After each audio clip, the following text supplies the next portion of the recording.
afternoon everyone, welcome back to Pommyinoz, and today what we're doing, because everyone's jumping on the bandwagon, is AFL 2021 too early predictions. We love a prediction. I remember last year I did this and I said that North Melbourne weren't going to be in the top 12. I had them I think 16th, 17th. Got absolutely panned for it. Well, who's laughing now, eh? Well, here we are. We're going to go back with it. If you are new around here, please like, please subscribe. It does mean a lot to me. We are really pumping out the content and pumping up the subs. It's really good to see. I really do appreciate it. It's a little bit of a Yuletide gift for myself. And let's go straight into it. So who's going to win the wooden spoon? I hate to do this because I feel like I've got an agenda against North and I genuinely don't care about them enough to have them 18th just purely to spite a fan base. I'd love to say I do, but I've got North there. I just think that they lack something. I know that they've come out recently and said that they're aiming for finals and aiming for the big one within 3 years. That's cool. I just think it's going to take a little bit of an adjustment.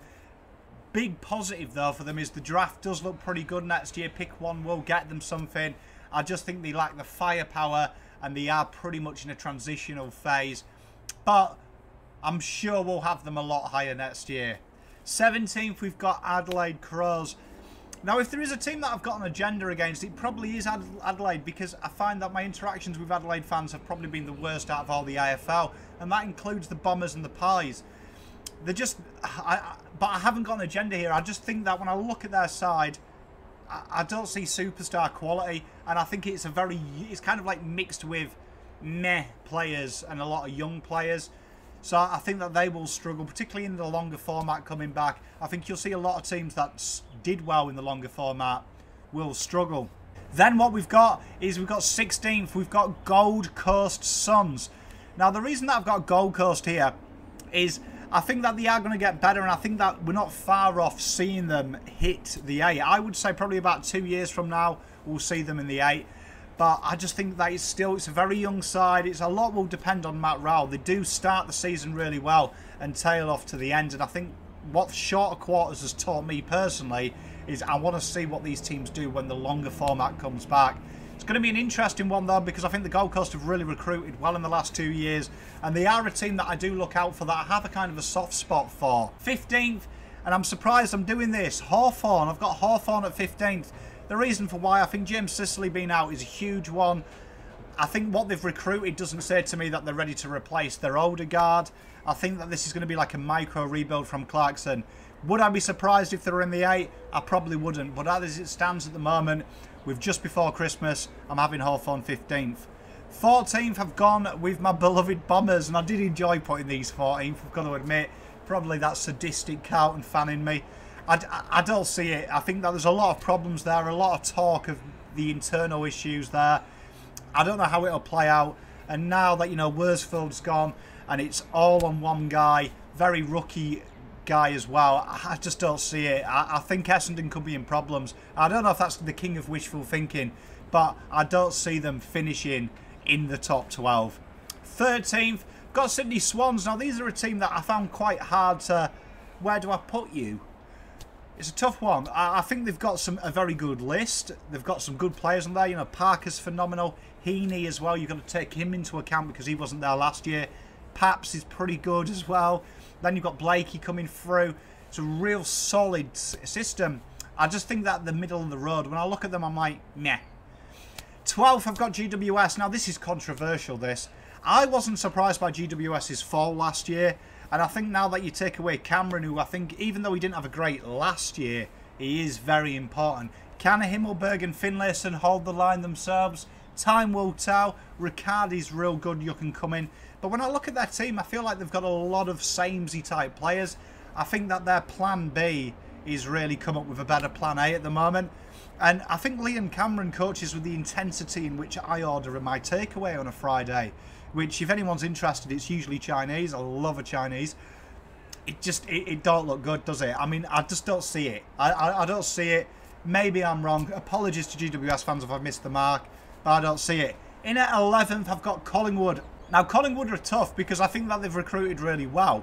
Especially in the draft. I think the draft was absolutely exemplary. It's an A-star. I don't think the finals, though. I think that what they've lost is that kind of point of difference. When you bring a lot of young players in, it's very hard for them to hit the mark very early and remain consistent. I think they'll be in or around the 8. You can throw a dart at probably the next 5 picks. But I've got Collingwood at the moment at 11th.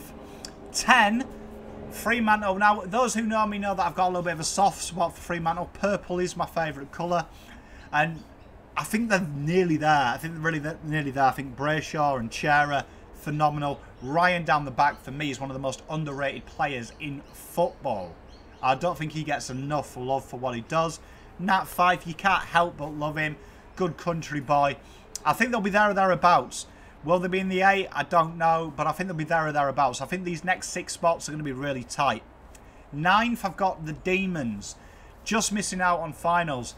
I still think that they haven't answered that outside run. What Ben Brown does to them, I think, will be very interesting as well. If Ben Brown can get firing, these guys could be a top 4 side, no doubt in my mind, because Ben Brown is a difference maker. But for me, I think it's going to be a year of just bedding these players in and a year of learning this system. It's very, when you watch Melbourne play, I don't find it expansive enough. I think they come unstuck. You can make the game scrappy. We did it against them, and it's one of them things. At 8th, I've got the West Coast Eagles. Now, you might say to me, Dan, that's a little bit early. That's a bit early. I just think that last year showed us that this superstar midfield doesn't quite work. I think the Eagles will be very, very good. I think they'll be very, very strong. Obviously, going to get some games at home. They're not going to have to travel as much at this stage. But I did see a few chinks in the armour, particularly down the back. They're trying to blood the youngsters in. I think they will finish 8th. In at 7th, I've got the mighty Carlton Football Club. Now, the reason that I think we're going to finish 7th is I think we've done it. I think Williams and Sard as your pick 8, let's just say, are phenomenal acquisitions. I think we were there or thereabouts. I actually think the longer quarters are going to help us, because in the short quarter, our little concentration lapses last year really struggled. So I wouldn't be surprised to see us in at that spot. In at 6, I've got Port Adelaide. Now, I actually think shortened quarters help their game plan. I think when you watch Hinkley play, short, sharp, and it's to the point. When you're playing a bit, you're really playing 3 quarters, 80% of a game, so you've got 20% more. I think that's going to be key to the year. So I think Port will make the 8. Do I think they'll be as potent as last year? No. And that is my reasons. I just think that these longer quarters are going to show us something that we didn't see last year. And I think 2020, we're kind of blinded by these shortened quarters. That is a huge amount. It really is. And if you look at other sports, when they play a shortened format, form doesn't really translate into a longer form game. And I think it is going to be huge this year. I think as well that every year there's a team that surprises us with what they do, which Port were last year.